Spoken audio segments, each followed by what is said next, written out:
Plenty of sunshine today and a high of 82. Get the latest weather, traffic, and news updates online at 560theanswer.com. Now, from the Signature Bank Studios. If you're looking for the latest news, insight into what it means, and the sharpest opinion, there's only one station in Chicago where you can turn, and it's this one. We're AM 560, The Answer.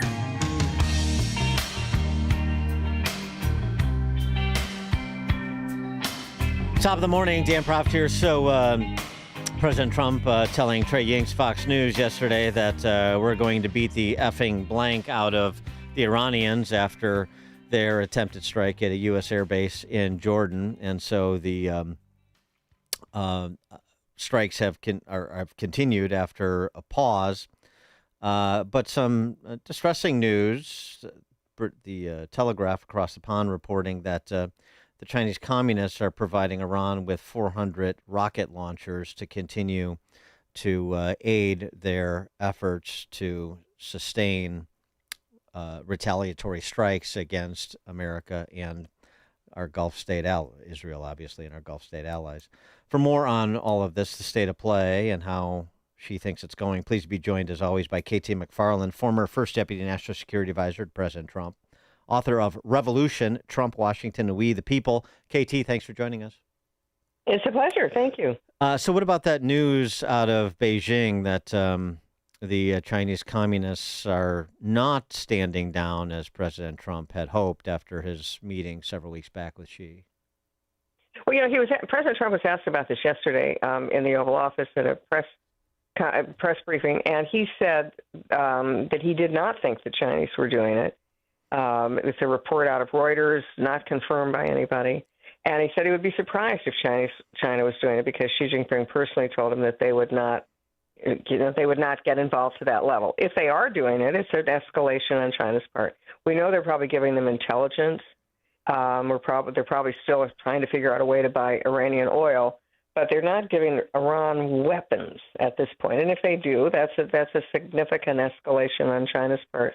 And as President Trump said, he's meeting with the Chinese leader in September, so I guess they'll have a lot to talk about. Well, I mean, if they did, I mean, is there does that inform our strategy or immediate tactics in a material way?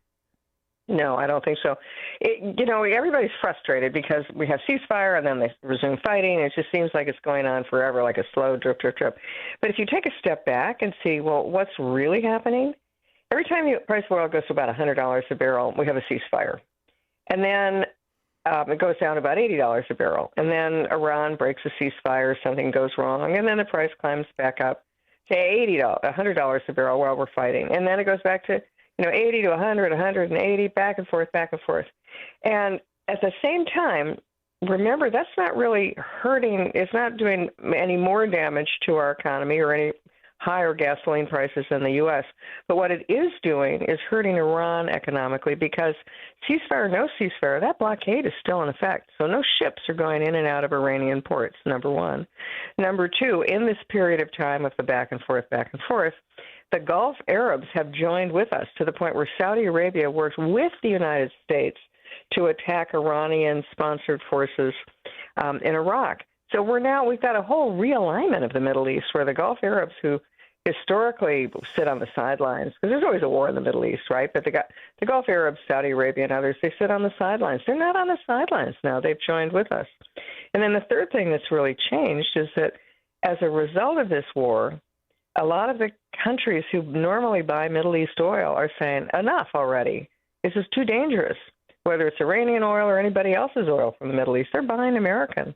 So our crude oil exports have gone up 30% in the last couple of weeks, months as this war has begun. So the long-range hit to Iran is an economic one, and I think that the best solution we could have to this is like a slow-rolling coup where the Iranian guys in power, the IRGC, they have no money coming in, so the other people in Iran, the ones who want to make a deal with us, get more and more credibility as time goes on.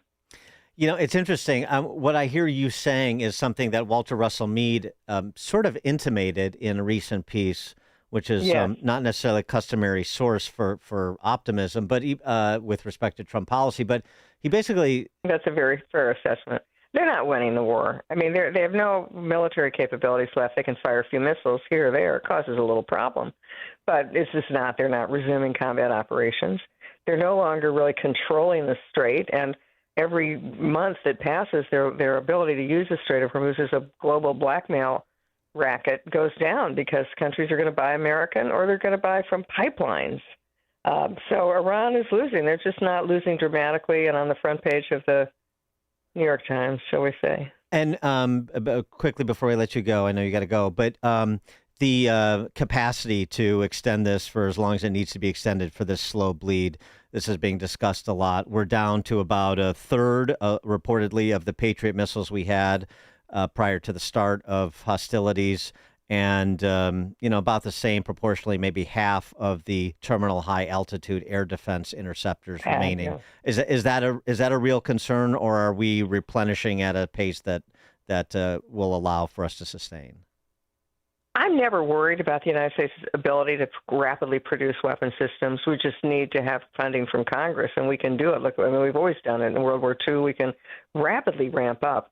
And then secondly, with regard specifically to the Patriots and THAAD missile defense systems, we've already sold a lot of those to countries in the Middle East, so we can use their supplies. And then third, we've now licensed Ukraine, interestingly, to manufacture Patriot missiles as well. So I'm not running around with my hair on fire over this. Katie McFarland, former first deputy NSA to President Trump, author of the bestseller Revolution, Trump, Washington, and We the People. Katie, thank you for your insights as always. Appreciate it. Thank you. Take care. And she joined us on the elfwealthgroup.com answer line.